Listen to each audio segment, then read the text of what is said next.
So today's Training Tip Tuesday is coming from you in very real time, straight from my dining room.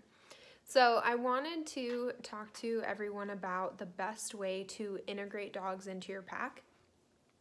Whether you're introducing family dogs or a new dog, there's several different ways to do it.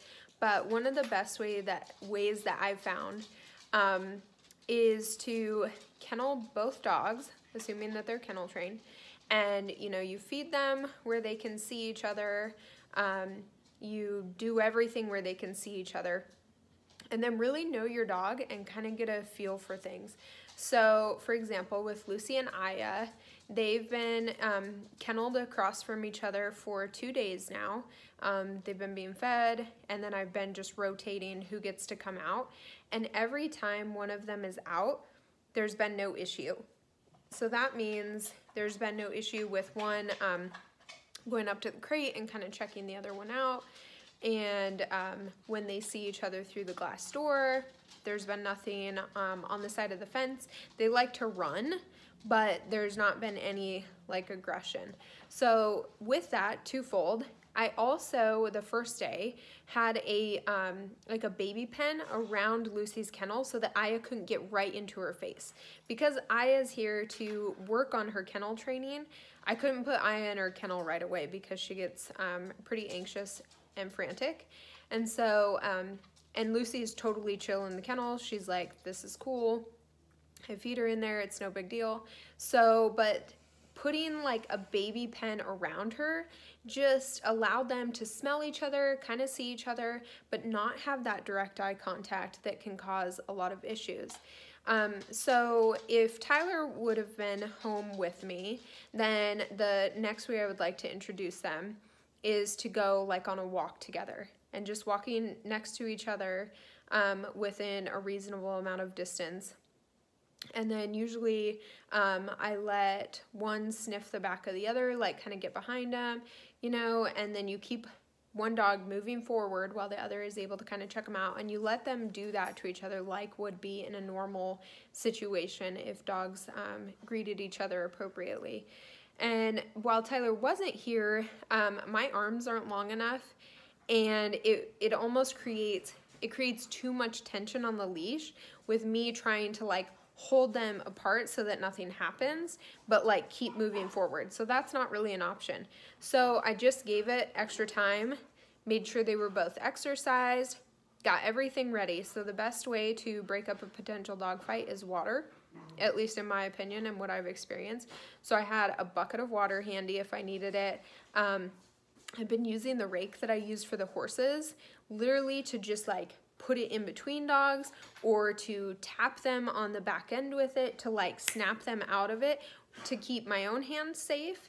And then it just works. So I'm not hitting them with it. I'm not doing anything but giving them a physical touch to snap their brain out of a really deep focus. Or if I don't like their energy, I'll just stick it in front of them and feed my own energy down to them. And I'm telling you, it's amazing the effect that it has. And then I also had them each on a 25-foot lead so that I would be able to grab them. Made sure they were exercised. Again, I'm reading both dogs. So they're both chill, panting, just hanging out because they've been running around. And I just let them hang out in the yard together. And it was this is absolutely no big deal. But that's all because I've been reading the dogs for the last 2 days. I waited until the moment was right. I didn't push either of them into it before it was too soon. You're just really giving them time. I've never had issues with Lucy and my own boys. So I was starting to wonder, well, does she have an issue with females? But I think it just has to be the right female. So the thing about Aya is Aya was actually came from a hoarding situation. So she was housed with a lot of other dogs. And so more than anything, she just she's kind of obnoxious in her play style. She likes to get other dogs to chase her, and then she likes to chase back. And she has longer legs than she knows what to do with. So she ends up just running into things or other dogs. And so the biggest thing with watching them when they're playing is making sure that both dogs are reading each other's play style appropriately. So Lucy's got kind of that bully style play. She can be really intense, but thankfully, because Aya's just so laid back and kind of goofy, it worked out well. So earlier they didn't even play. I mean, they were both like just coexisted, hung out. And then we went into the horse pasture, and, you know, a scuffle kind of started to break out, but I was right there to be able to shut it right down. Nothing came of it. It was literally misinterpretation of that playing, like I said. And so that's the other big thing. Like, you have to watch your own dogs. Like, you have to advocate for each dog. And so now tonight, when we all hung out together again in kind of the same fashion, making sure that everybody's chilled out, they played like crazy. They were having a great time in the backyard, but I'm constantly watching. Like, I'm going to make sure that, like, nobody's getting, you know, feeling like they're getting chased too much or bullied or ganged up on. So I put Rooster in the house so that he doesn't add to the chaos, because he has a very vocal play style. And just let the girls play, and it was great. We came inside, and I decided she was done, which is cool, and she's tolerant. But Lucy has, and I know this from Lucy's owner too, Lucy has a problem with saying, okay, cool, I guess you're done, we're done. Like, she tends to kind of continue to pester. So Aya's laying down, like totally hanging out, and Lucy's still in her face. Now, Aya's not bothered by it. Like, I can literally tell Aya's not getting up. She's not bothered by it. But I don't want her to have to get to a point where she has to tell Lucy, hey, this is too much, I want to be done. And then Lucy, you know, potentially lead that into a fight. So I step in and say, that's done, we're enough. That's enough, we're done, sorry. And then Lucy gets the hint, and then now, I don't know if you heard them in the background, but her and Rooster were playing. So you just want to be super mindful when you're mixing dogs together. You want to try and match energy and play styles if you can. Know your dog, learn how to read body language. That's so important. But the biggest thing is to just advocate for each dog and who they are as a dog. So with Rufus, I know that you can put pretty much any dog in with Rufus from the get-go. You could let a dog into the backyard, and even if they want to fight, he's not going to fight.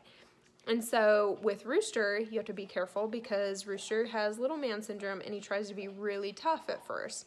And so you really want to be mindful of that. I don't put him in with other cocky, confident dogs, because it will easily lead to a fight that he will lose because he's little. And so just take things slow. That's another big thing. Don't be in a rush. You know, you have all the time in the world, usually, especially if dogs are going to be living with each other, or if you have a foster dog coming in that's going to be there for a while. If you're going to have family over, then it's really not always that important that they need to, you know, be able to be around each other. My brother's old shepherd, it took her like a few different times of being around Rooster before we didn't have to worry about whether or not she was gonna be like nipping in the back end, or he was gonna, you know, try and start a fight with her. And so if you just have a couple of days together, that might be a good opportunity to use the crates to your advantage, and just kind of rotating and letting dogs see each other, not being crazy. Don't let another dog get right into a dog's face, even if they're in their crate. Like, it's not fair. You don't want them to feel threatened. But really just take all the time you need, and then do things slowly, and always ask for help if you need it. Anyway, I hope this was a good one. Lucy's here for 2 more weeks, and Aya's already doing great with the kennel, and so I'll keep you all posted on that. Otherwise, have a good evening.